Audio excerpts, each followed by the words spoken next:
Halo, kembali lagi bersama kami di Partai X dan kali ini kami kehadiran tamu istimewa bernama Mas Muhammad Zidan. Halo Mas Zidan, apa kabar? Halo Mbak Aziza, alhamdulillah sehat Mbak. Oke. Gimana nih Mas? Hari ini aman? Insya Allah aman. Oke. Oke, jadi kita mengundang Mas Zidan ini karena Mas Zidan adalah juara pertama ya dari lomba pidato politik yang diselenggarakan oleh Partai X beberapa waktu yang lalu. Kita bakal mengulik lebih jauh sih gimana pandangannya Mas Zidan terkait politik karena beliau ini adalah pemenangnya, ya kan? Oke, Mas, kita langsung aja ya masuk ke pertanyaan pertama nih. Sebenarnya kalau misalkan Mas Zidan pertama kali mendengar kata politik, apa sih Mas yang ada di dalam pikirannya Mas Zidan, mungkin bisa dijelaskan? Ketika mendengar kata politik, mungkin yang akan terlintas adalah aspirasi. Itu kata yang mungkin terlintas di dalam pikiran saya ketika mendengar kata aspirasi. Kata politik itu aspirasi. Oke. Itu kenapa Mas bisa mengatakan bahwa politik itu merupakan aspirasi? Apakah ini relevan dengan apa yang Mas pelajari saat ini kah, atau kegiatan Mas sehari-hari ini, atau bagaimana? Oke, baik. Kalau kita berbicara politik kan, politik itulah bagaimana cara seni menyampaikan begitu. Ketika kita berbicara politik, politik pada dasarnya ya bagaimana interaksi lah antara individu atau kelompok. Mereka berusaha untuk mempengaruhi atau mempertahankan sesuatu itu dengan menggunakan kekuasaan. Kalau kita berbicara politik, politik itu tidak terlepas dari namanya manusia gitu. Kita sebagai manusia tidak mungkin bisa terlepas dari politik. Apapun yang akan kita lakukan itu pasti semuanya ya akan dicapai melalui proses politik gitu. Kalau kita melihat pada dasarnya ya interaksi antara individu dengan individu yang lainnya demi mencapai tujuan untuk bersama, itu kan udah termasuk politik. Nah, demikian. Makanya itu yang terlintas dalam pemikiran saya kenapa saya mengatakan aspirasi gitu. Ya bagaimana cara kita menyampaikan, cara kita mempengaruhi, ya agar orang mungkin dapat terpengaruh atau kita bisa mempertahankan ya yang mungkin dapat untuk dapat untuk mempertahankan tatanan yang ada dalam kehidupan kita, seperti demikian, Mbak. Oke, mungkin bisa dijelaskan nggak sih Mas, kalau misalnya kita ngomongin anak muda nih ya, karena Mas Zidan juga perwakilan dari generasi Gen Z ya, betul? Mungkin bisa dibilang. Oke, bisa dijelaskan nggak sih Mas, sebenarnya kalau misalkan kita bicara politik, apa sih hal yang relevan nggak sih dengan anak muda zaman sekarang kayak gitu? Pasti sangat relevan bagi kita sebagai anak muda ya, sebagai generasi Z tadi ya, Z ya atau Z gitu. Sangat relevan politik itu bagi kita kalangan anak muda. Karena kita tahu juga kan di sekarang ini, di zaman ini yang paling banyak kan anak muda. Jadi tentu sangat relevan bagi kita untuk berbicara tentang politik yang akan menggantikan nanti orang-orang yang sekarang berada di ranah kekuasaan. Tentu orang-orang yang berada di zaman kita sekarang ini gitu, generasi-generasi kita yang akan datang ini akan menggantikannya gitu. Kalau saya merasa itu sangat penting gitu, bagaimana kita harus ya tetap mengawal kebijakan yang ada sekarang, kebijakan yang sekarang sedang diambil oleh pemerintah. Kita harus mengawal. Kita melihat bahwasannya kebijakan yang ada sekarang ya lebih berat kepada kayak ketimpangan sosial, ketimpangan hukum ya yang dilakukan oleh rezim-rezim saat ini gitu. Nah, kita lihat itu semua. Jadi peran kita anak muda ini sangat penting di dalam politik gitu. Bagaimana kita bisa mengawal kebijakan yang diambil oleh pemerintah, kebijakan yang lahir dari politik itu sendiri. Ya kita sebagai anak muda, saya sendiri sebagai mahasiswa, ya yang katanya agen perubahan, terus guardian of value gitu kan, penjaga nilai-nilai gitu. Ya fungsi kita itu untuk menjaga demokrasi itu tetap berlangsung, untuk menjaga ya bagaimana kebijakan-kebijakan yang diambil oleh pemerintah itu sesuai dengan harapan masyarakatnya, bukan untuk golongan-golongan tertentu saja, seperti demikian. Oke, kan kemarin sempat viral juga ya kan peringatan darurat dengan background birunya gitu, sebagai bentuk rasa kecewa masyarakat terhadap pemerintahan saat ini. Kalau dari sudut pandangnya Mas Zidan sendiri, apakah para pejabat pemerintah saat ini itu sebenarnya sudah mewakili aspirasi rakyat kah, atau mungkin ada sesuatu hal yang ingin disampaikan oleh Mas Zidan? Oke, kita tadi berbicara tentang peringatan darurat sebentar ya sebelum kita masuk. Apakah merasa terwakili tadi ya oleh pemerintah atau tidak gitu? Ya kalau kita ngelihat tadi bagaimana peringatan darurat yang ada itu kan, kita telah mengawal tadi aksi-aksi dari pemerintah tersebut. Kita melihatlah bagaimana balik atau pemerintah yang saat ini dalam membahas undang-undang itu cukup dengan sehari saja, meskipun akhirnya tidak disahkan gitu kan. Tapi kan kita bisa lihat gini, bagaimana nasib undang-undang yang lain gitu. Sudah lama tapi tidak selesai-selesai. Tapi ketika ada putusan MK kemarin yang keluar, DPR langsung itu untuk membahas undang-undang itu dalam semalam. Meskipun sekali lagi tadi itu tidak disahkan ya gitu. Tapi kan kita melihat ada kepentingan-kepentingan yang pasti akan digolkan oleh pemerintah gitu. Kita melihat di situ. Kalau tidak ada kekuasaan, siapa yang akan bisa seperti demikian? Pasti itu dari kekuasaan yang ada kan, seperti demikian. Nah, terus kita tadi berbicara apakah terwakili gitu ya. Ya kalau bisa dibilang terwakili, mungkin ada terwakili gitu. Ya seperti saat inilah sekarang kita ada di podcast gitu. Kita masih bisa bersuara, bebas berpendapat, bebas berserikat, berkumpul dan lain-lainnya itu. Kita masih diberikan kebebasan. Tapi ya mungkin ada juga yang belum untuk diserap aspirasi kita ini daripada partai politik sendiri ataupun politikus lainnya gitu. Oke, nah kalau misalkan kemarin karena peringatan darurat viralnya ada di media sosial nih ya Mas ya. Kalau bicara media sosial sendiri, sebenarnya seberapa besar sih pengaruh media sosial terhadap penyampaian pendapat di bidang politik ya, terutama untuk anak-anak muda gitu. Apakah Mas Zidan sendiri juga termasuk salah satu orang yang menggunakan media sosial untuk menyuarakan aspirasinya? Media sosial memang sangat berpengaruh ya bagi kehidupan kita sekarang ini. Ya mungkin kita yang hadir di sini, teman-teman semuanya ya pasti punya media sosial, tidak mungkin tidak gitu kan. Baik itu berupa Facebook, ya Instagram atau yang lain-lainnya gitu kan. Memang sekarang pusat informasi itu ya kita dapatkan yang secara cepat dan ya sat-sat lah kalau kata orang sekarang itu ya dari media sosial kan. Tentu itu sangat berpengaruh. Ya baik itu dalam bidang politik sendiri gitu. Ya meskipun terkadang media sosial ini menjadi dua mata pisau lah bagi kita gitu. Terkadang memang memberikan efek yang positif, terkadang juga bisa memberikan efek negatif, menyerang pada diri kita kalau kita tidak bisa memfilter itu. Karena kita tidak tahu, karena saking cepatnya arus informasi di media sosial ini. Ya terkadang berita-berita hoax itu kita yang memang kurang literasi, tentu kemakan saja dengan berita-berita yang tidak pasti demikian gitu kan. Kalau untuk menyuarakan lewat media sosial, saya sendiri juga menyuarakan lewat media sosial. Tapi apakah menyuarakan itu hanya ikut-ikutan saja, atau apa bahasa sekarang FOMO ya, atau FOMO saja gitu? Tidak, ya kita sebagai mahasiswa tentu sudah melakukan yang namanya pembacaan terlebih dahulu. Isu-isu yang berkembang tentu kita bahas dulu. Kalau saya sendiri ya mungkin sebagai kader di HMI ya gitu ya kan, kami selalu gitu ketika ada isu-isu yang berkembang, isu-isu yang beredar, kita bawa namanya ke komisariat atau sekretariat gitu kan. Kita bawa ke sana untuk dibahas.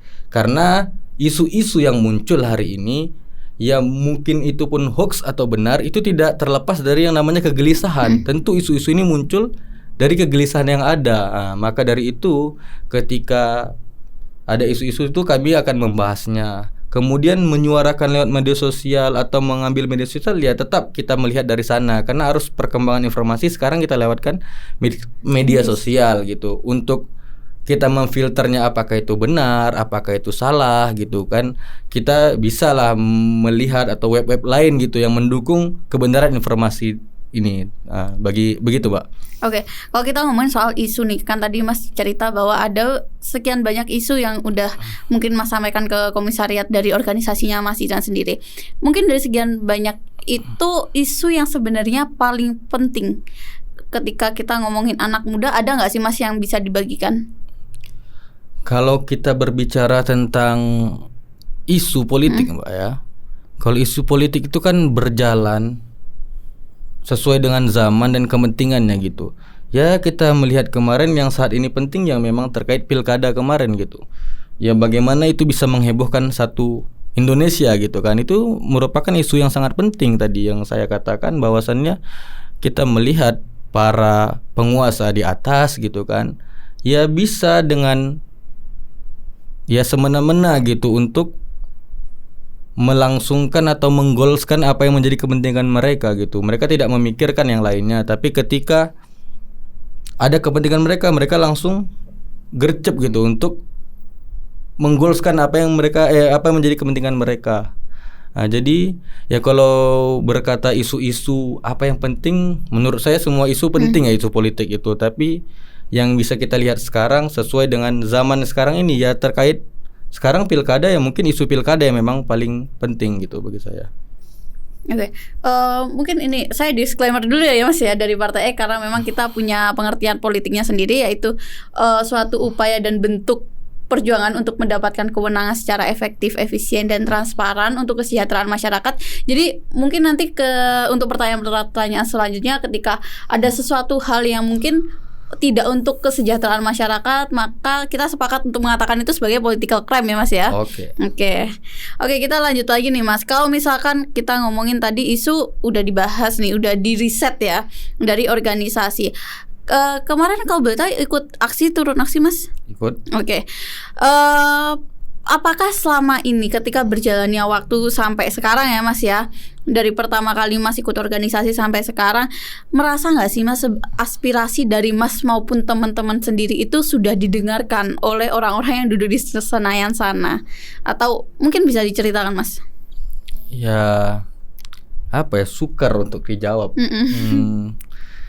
Kalau dikatakan didengar ya hanya sebatas seperti ini. Misalnya kita turun aksi gitu, ya sebatas pemerintahan yang ada, kita khususnya di Kota Malang ini ya kita ke DPRD biasanya aksi, ya sebatas hanya ditemui di depan pagar saja gitu. Oh nggak disuruh masuk? Ya tergantung gitu. Ada beberapa aksi yang kita harus masuk ke dalam atau memang kita ditemui di luar gitu kan. Ya kita melihat itikad baik lah daripada pemerintah.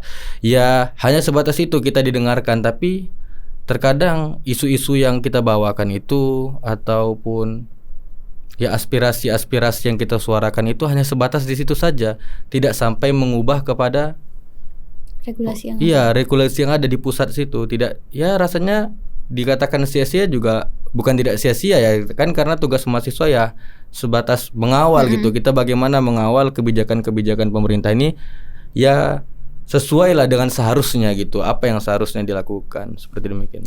Oke, sempat ngerasa kapok gak sih Mas? Karena kan Mas sampai sekarang ibaratnya aspirasinya kan belum tentu bisa mengubah suatu kebijakan. Ada rasa kayak kapok atau akhirnya berpikir bahwa alah nanti juga gak akan didengar atau gimana gitu?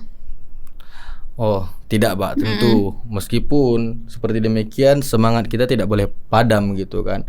Kita tetap harus memperjuangkan apa yang memang harus diperjuangkan gitu. Sekalipun tidak didengar, terus kita perjuangkan. Ya kita selalu berpositif thinking, sewaktu-waktu mungkin aspirasi yang kita bawakan, suara yang kita lontarkan itu bisa didengar oleh pemerintah di sana gitu. Ya tugas kita kan tadi mahasiswa itu kan sebagai guardian of value itu, menjaga nilai-nilai itu gitu. Bagaimana nilai-nilai demokratis ini memang harus terwujud gitu kan di dalam Indonesia ini. Apalagi mungkin saya di sini sebagai anak hukum gitu kan. Saya tidak akan terlepas yang dari mananya politik gitu kan. Hukum pun juga itu terbuat dari produk politik gitu. hukum yang ada sekarang ini, peraturan yang ada hari ini itu tidak terlepas dari kebijakan-kebijakan politik yang ada gitu. Jadi saya tidak akan kapok atau memang apa katanya ya, kapok lah atau menyerah lah dengan ya mungkin misalkan aspirasi yang saya bawakan belum didengarkan gitu. Oke. Kalau mungkin kita sedikit meramal nih Mas ya, karena ada banyak Gen Z yang mungkin masih apatis atau masih belum melek terhadap isu-isu pemerintahan dan negara yang ada. Kalau menurut Mas Zidan sendiri sebenarnya cara efektif buat ngajak teman-teman yang belum belum cukup familiar dengan isu-isu ini tuh gimana sih Mas? Buat ngajak mereka, ayolah kita bareng-bareng, karena kan gimana pun juga nanti 10-20 tahun lagi atau mungkin 5 atau 10 tahun lagi kita yang menggantikan orang-orang yang duduk di Senayan sana gitu. Gimana tuh Mas? Oke, kalau kita berbicara itu kita balik lagi ke tadi nih. Salah satunya bagaimana kan cara paling efektif Cara buat paling ngajak efektif. mereka yang belum melek terkait politik ya. Ya tadi kita sudah berbicara tentang media sosial.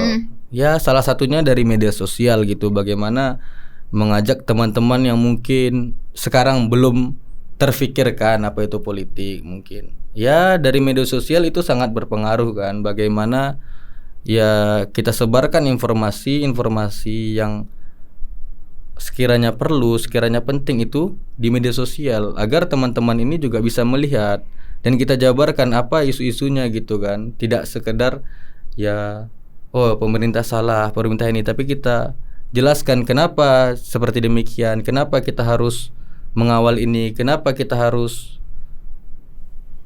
ya mengawal kebijakan yang ada gitu kan, kenapa gitu. Kemudian kalau selain media sosial mungkin ya kalau dia anak kuliah ya saya anak kuliah sendiri mungkin lewat organisasi-organisasi yang ada ya apapun namanya ya mungkin saya di HMI sekarang kan masih banyak organisasi-organisasi lainnya gitu.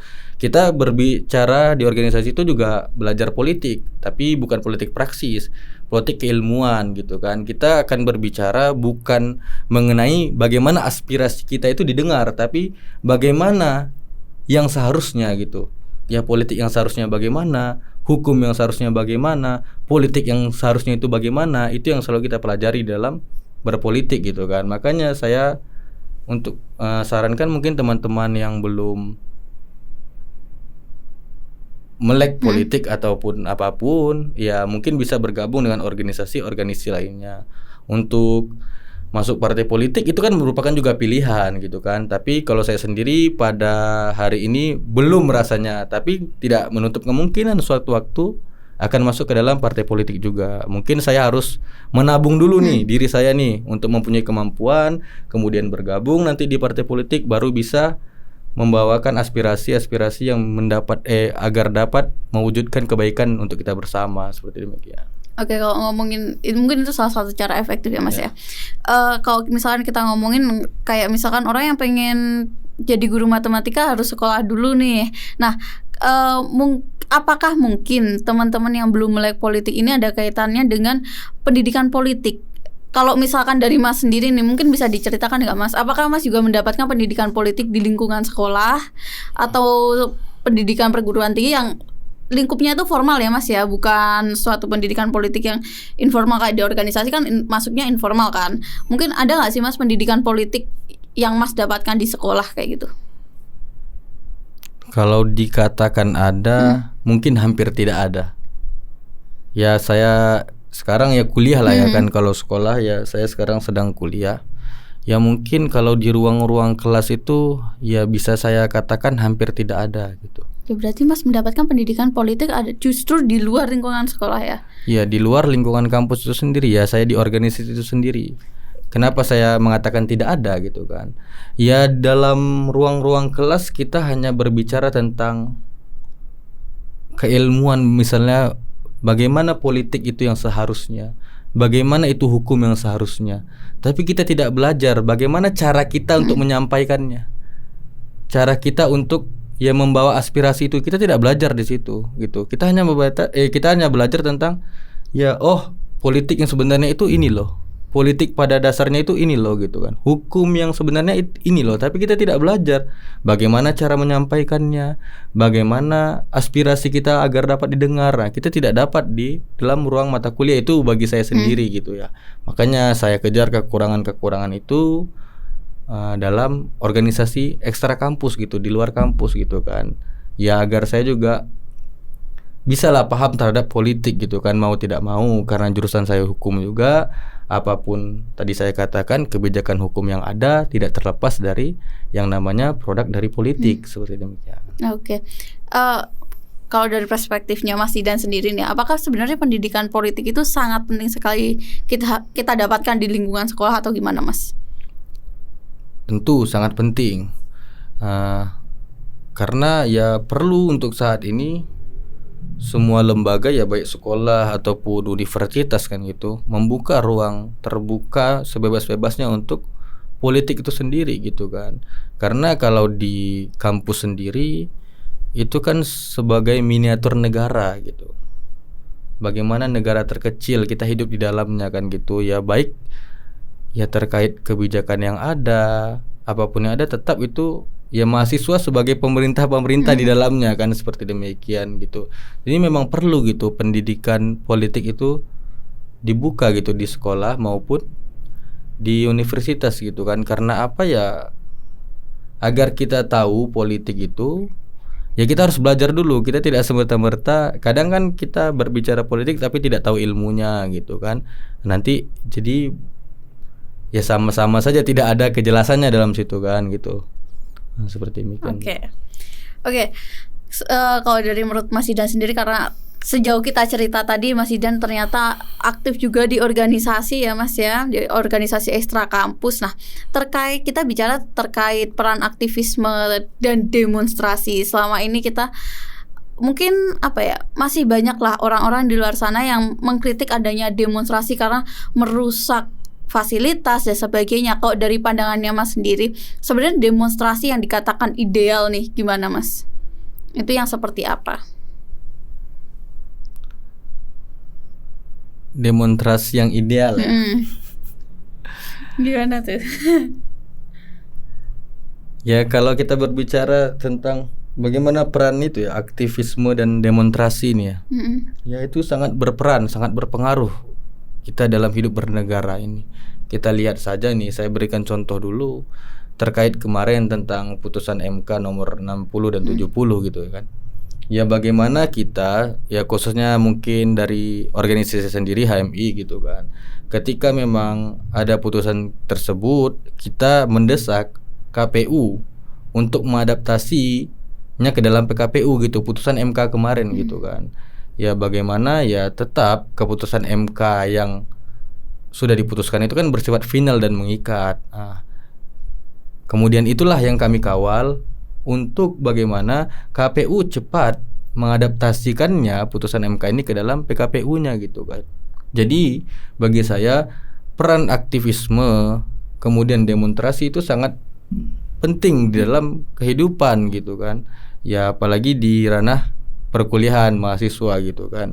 Apapun ya saat ini ketika kita tidak ada yang mengawal kebijakan-kebijakan yang dikeluarkan oleh pemerintah, tentu pemerintah dengan seenaknya saja akan membuat kebijakan-kebijakan yang itu akan menguntungkan golongan-golongan tertentu saja gitu, tidak memperdulikan ya kaum-kaum marginal dan lain-lainnya, seperti demikian. Oke, tapi mungkin jangan pakai kekerasan juga kali ya Mas ya ketika demonstrasi, supaya demonstrasi itu, karena kan kalau misalkan kita bicara demonstrasi sangat erat kaitannya dengan karena kita negara demokrasi ya, makanya kita turun aksi menyampaikan pendapat, mungkin itu satu-satunya akhirnya menjadi jalan final, tapi jangan sampai ada kekerasan di dalamnya gitu ya Mas ya. Ya betul ya, sebelum ketika kita turun aksi kan kita juga ya biasanya juga ada aliansi lah namanya antara lembaga yang satu dengan lembaga yang lain. Di dalam itu kita tidak semerta-merta hanya tiba-tiba turun aksi gitu. Kita ada konsolidasi dulu namanya kan. Di situ kita akan berbicara apa isu yang akan kita bawakan. Kita akan juga memberikan namanya ya siapa korlapnya. Kemudian ada aster-asternya gitu, agar meminimalisir tadi gitu kerusuhan-kerusuhan yang terjadi. Ya saya tidak akan membela diri juga ya. Memang ada kerusuhan-kerusuhan itu pasti ada yang nama demonstrasi, kadang ya mungkin gara-gara satu atau dua orang yang lainnya ikut terpancing gitu kan. Tapi pada dasarnya tetap yang dibawakan oleh para demonstran itu adalah hal-hal yang memang harus dibawakan gitu kan untuk mengawal kebijakan-kebijakan yang pemerintah lakukan. Oke, nih Mas, kalau misalnya kita mau meramal masa depan Indonesia nih, mungkin Mas Zidan nih harapannya tuh apa sih Mas buat ke depannya, dan apa yang sebenarnya Mas ingin rubah dari Indonesia ini, sistem di Indonesia ini ya? Sangat sulit ini ya. Saya tidak tahu harapan saya untuk politik Indonesia ini bagaimana nih. Tapi setidaknya saya cuman ingin politik kita ini kembalilah kepada khitoh awal kita gitu. Bagaimana perjuangan para pahlawan untuk memerdekakan bangsa ini, kemudian punya cita-cita besar yang sudah tertuang di dalam konstitusi negara kita gitu. Ya politik ini kembalilah kepada nilai-nilai tersebut gitu kan. Bagaimana bukan hanya untuk kepentingan diri sendiri, kepentingan suatu golongan, tapi melainkan kepentingan kita untuk bersama gitu kan. Bagaimana suara-suara rakyat kalangan bawah itu didengarkan oleh pemerintah, bukan hanya sekelompok ya elit-elit semata lah yang hanya diuntungkan dari kebijakan-kebijakan yang ada. Saya cuma berharap itu aja dulu, untuk kembali kepada khitoh kita gitu, kembali kepada ya Undang-Undang Dasar Negara Republik Indonesia tahun 1945 itu. Oke Mas Zidan, ini karena waktunya kita juga cukup terbatas ya. Jadi terima kasih Mas Zidan sudah menemani podcast kita hari ini. Untuk teman-teman yang udah nonton podcast ini dari awal sampai akhir, jangan lupa like, comment, share video ini ke teman-teman kalian supaya lebih banyak banget yang mau mengaspirasikan pendapatnya, terutama ketika kita berbicara tentang politik. Oke, Mas Zidan, sekali lagi terima kasih. Sampai jumpa di sesi berikutnya ya. Kalau misalkan ada. Oke, sekian dulu videonya. Kami dari Partai X pamit.